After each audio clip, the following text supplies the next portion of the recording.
वृक्षों को दुर्गा के बेटों ने ललकारा है। कहो गर्व से, हम हिंदू हैं, हिंदुस्तान।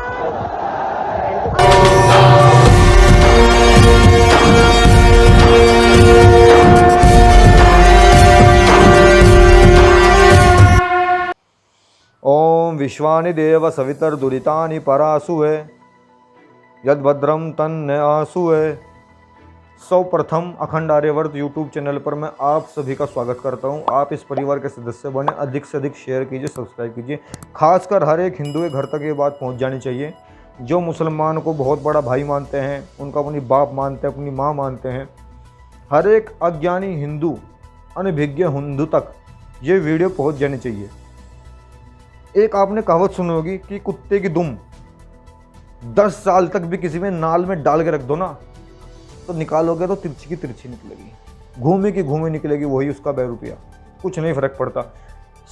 इससे पहले कि हम किसी और विषय पर चर्चा करें, सबसे पहले आप ये वीडियो देख लीजिए। और उसका कारण है उम्मत। तादाद में आप कम होंगे तो आप आराम से बैठे रहेंगे, वहां पे आप राम राम जी भी करेंगे। तादाद बढ़ती चली जाएगी तो वैसे वैसे इनकी स्थितियां बदलती चली जाएंगी। जो इस्लाम के खिलाफ जाएगा उसको सूली टांग दिया जाए, उसकी विपरीत दिशाओं में हाथ पैर काट दिए जाए। मैं ये कहना चाहता हूँ ये खिलाफ नहीं है, ये खिलाफ नहीं है, एक पॉइंट है, इस पर आपको बात करनी चाहिए। आप इस वीडियो से क्या समझे कि जो भाजपा के नेता है, जो बड़े ही राष्ट्रवादी बनते हैं, जो हिंदू का मुखौटा लगाते हैं और ये दिखाते हैं कि मैं हिंदू को कितना मानता हूँ। सर्वप्रथम आप ये जान लीजिए कि मुसलमान को आप जितना भी पालोगे वो एक सांप की तरह पलेगा। आप इनको जितना भी दूध पिला दीजिए वो सांप की तरह पलेगा, एक दिन आपको डसेंगे। और ये अभी की बात नहीं है, मैं कोई हिंदू होने पर बात नहीं कर रहा। इतिहास साक्ष्य है, फैक्ट है, पूरा विश्व इनसे पीड़ित है। होवार्ड की पढ़ाई देख लीजिए, ऑक्सफोर्ड की पढ़ाई देख लीजिए, वो इस्लाम को रिलीजन ही नहीं बताते, वो उसको आइडियोलॉजी बताते हैं, वो इनको दहशतगर्द बताते हैं। इस्लाम जो है एक संगठित ग्रुप है, जो एक कुरान के नाम की एक आइडियोलॉजी है, उसके अनुसार चलता है। और कुरान में क्या क्या भरा पड़ा है अगर मैं आपको ये बता दूं, इस वीडियो में आपने देखा होगा कि सर्वप्रथम मैं अंकुर भाई का बहुत बहुत धन्यवाद करता हूँ, जो एक आर्य समाज के विद्वान हैं, युवा विद्वान है, मैं इनका बहुत बहुत धन्यवाद करता हूं। और अंकुर आर्य जी ने क्या कहा कि कुरान में 5:32 के अंदर साफ साफ लिखा है कि एक इंसान कत्ल सबका सब पूरी इंसानियत का कत्ल। लेकिन 5:31 उससे पहले 5:33 उससे बाद में साफ साफ लिखा है कि यदि कोई इस्लाम को नहीं मानता तो उसका कत्ल वाजिबुल है। अगर आप उसका कत्ल करते हो तो आप उस पर दया करते हो, हुसैन हो या नकवी हो। जो दो भाजपा के बड़े बड़े नेता है, मैं साफ साफ बताना चाहता हूँ, इनकी जो घरवाली है वो हिंदू है। मैं इनसे पूछना चाहता हूँ, मैं आपसे पूछना चाहता हूँ, क्या मुसलमानों में लड़कियाँ नहीं होती? चलो अगर हिंदू की लड़की सुंदर थी, क्या मुसलमानों में लड़कियाँ सुंदर नहीं होती? होती है, लेकिन इनको लव जिहाद को बढ़ावा देना है। हर वर्ष लगभग 18 से लेके 23-24 हज़ार तक हिंदू लड़की या गैर इस्लामिक लड़की धर्म परिवर्तन करती है। उनका देह उत्पीड़न किया जाता है, शारीरिक शोषण किया जाता है, विदेशों की मंडियों में बेच दिया जाता है, और बच्चे पैदा करके या तो फेंक दिया जाता है सड़कों पर या उसको जिंदा जला दिया जाता है। ये क्यों किया जाता है कि कुरान कहती है कि गैर इस्लामिक औरतों के साथ अगर बलात्कार करोगे तो भी तुमको जन्नत नसीब होगी। तो ध्यान रखिए, अगर कोई मुसलमान तुम्हारे घर में घुस रहा है तो तुम्हारी जन्नत पाने वाली जो तुम्हारे घर में खूबसूरत लड़कियां हैं उनकी ओर उसकी नज़र। कुछ लोग कहते हैं कि ये बड़े विश्वास करने वाले हैं। मैं आपको एक अगली वीडियो भेजता हूँ, उस पर बताऊँगा वे कितने विश्वास करने योग्य हैं। कभी अगर आपने इतना भी विश्वास करा होगा तो बता दीजिएगा, इतिहास प्रमाण है कितना विश्वास करते हैं।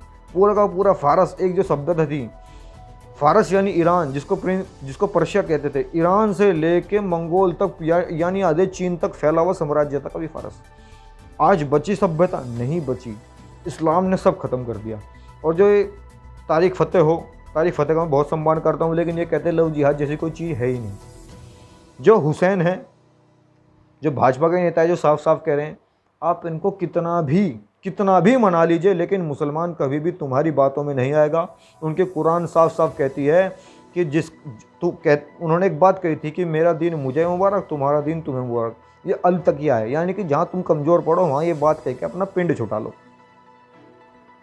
ये वाकई में अल तकिया है।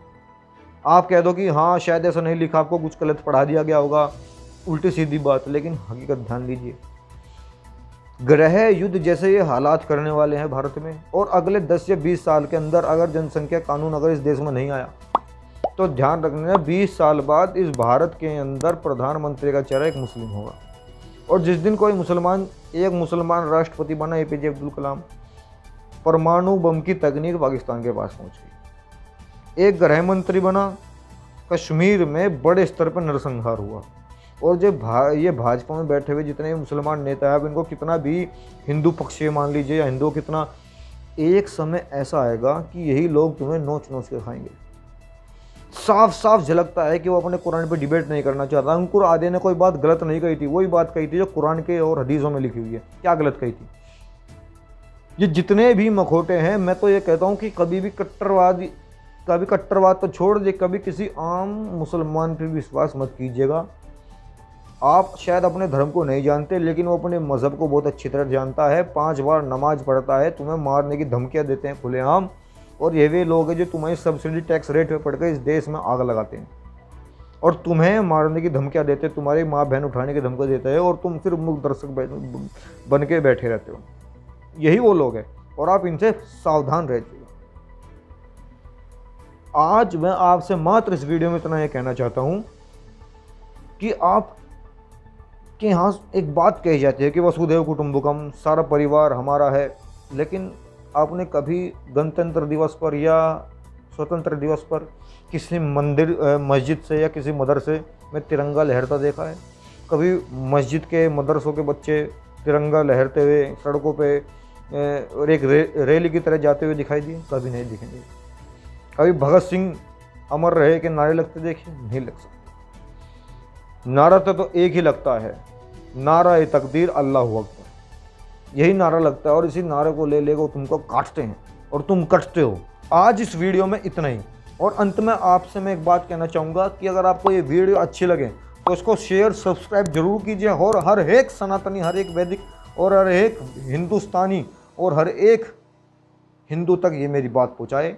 आप सभी का आभार और अखंड आर्यवर्त परिवार में आप सभी का स्वागत है। बहुत बहुत धन्यवाद।